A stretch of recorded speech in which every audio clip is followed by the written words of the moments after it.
Hallo Freunde und willkommen zu einem neuen Video.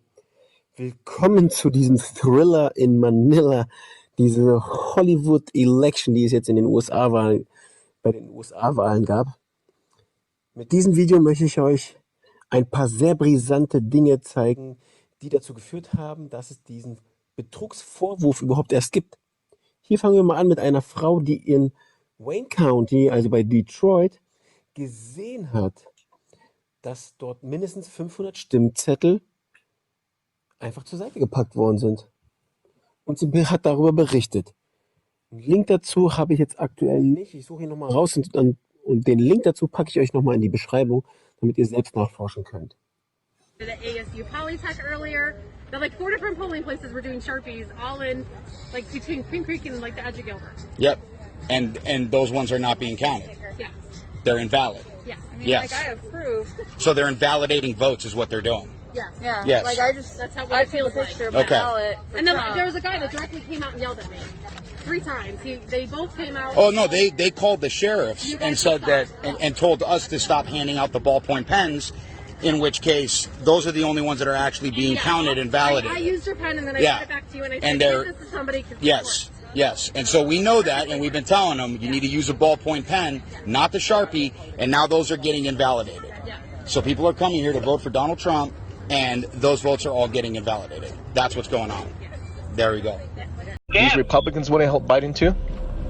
Yeah, that's what I'm doing. That's exactly what I'm Excellent. getting paid to do. My people are undercover because some of them are Republicans, some of them are Democrats. So some of my Republicans are precinct chairs that cannot be known because they could get kicked out, but they want to help the Biden. For the entire team that I'm looking at $55,000. So $55,000 for 5,000 votes, competent, eager, Biden. That's right, Cash. cash.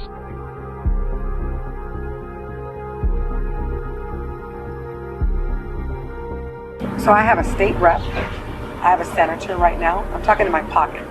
State rep, senator, commissioner, judges. I respect you. You're gonna owe me. Okay? Just remember what I'm doing for you. She's okay with that.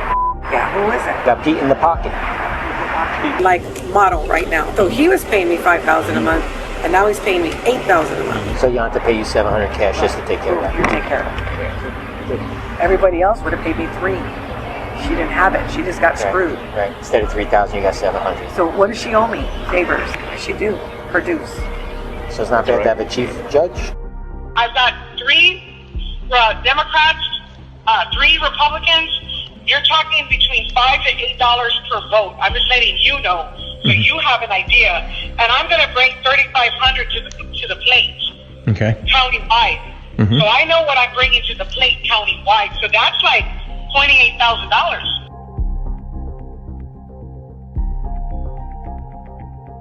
For those 3 judges that I'm talking about, and that's Renee Yanta, Nicole Garza, right? They're paying me $3,500, to make sure that their name is on the ballot. So roughly for the city council race for 21, we're looking. He's going to get 5 and I'm going to get 7. So 56. Hold on. Plus, that's 14. And that's 10. That's like 71,000. 71,000. And how do you want it? Cash. Tell us where you work. I work in the Traverse City Post Office, more specifically the Barlow branch. Your boss told you and your colleagues something that shocked you this morning. What was it? We were issued a directive this morning to collect any ballots we find in mailboxes, collection boxes, just outgoing mail in general, separate them at the end of the day so that they could hand stamp them with the previous day's date. Today is November 4th, for clarification. Who is your boss and what is his title? Jonathan would be a direct supervisor, yes. As of right now, he is the opening supervisor for the Barlow branch post office. So and this is anecdotal, Carrier down in another office said they watched the postmaster doing it. If it were just a typical day, it would be clerks doing it up at the distribution center. So 8 p.m. election day, November 3rd. The Court of Appeals ruled ballots have to be received by that time. And what were you told? To separate them today so they could mark them with yesterday's date. and send them through the express system to wherever they needed to go. This appears to be an attempt to circumvent Michigan law and allow late votes. And you said there was a hamper where letter carriers were supposed to leave their ballots. Where are the ballots now? They were putting them into express bags to go to the distribution center.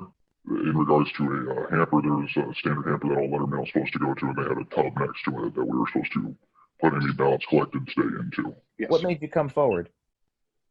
That's sketchy. Like sketchy, it screams corruption. Also knowing the post office's leanings politically, it didn't seem quite right. What is your message to other postal workers who see things like this? Report it. How are we supposed to have any integrity in this country if we are just going to let things slide based on a scaling issue? Are you afraid of retaliation against you? I've had whistleblower policies backfire on me in the past, so yes. We'll have to reach out to Jonathan Clark for comment. Hey, is this Jonathan? Yes. Hey, I'm a reporter with Project Veritas, James O'Keefe here, and I have information that you guys have been stamping ballots with the previous date, November 3rd. He just hung up the phone on me. He just hung up the phone on me. Jetzt fragen wir uns natürlich, wie kann ein Joe Biden, der gerade mal 12 Millionen Follower auf Twitter hat, mehr Stimmen für sich abgreifen, als es ein Obama, der, wir schauen uns mal die Zahl an, über 100 Millionen Follower hat, oder ein Donald Trump mit 88 Millionen.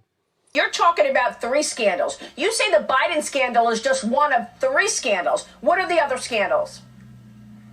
Well, first of all, look at how much we know now about the Bidens that the mainstream media is not reporting. So there's the second scandal: the suppression of this important story by the mainstream media and social media as well.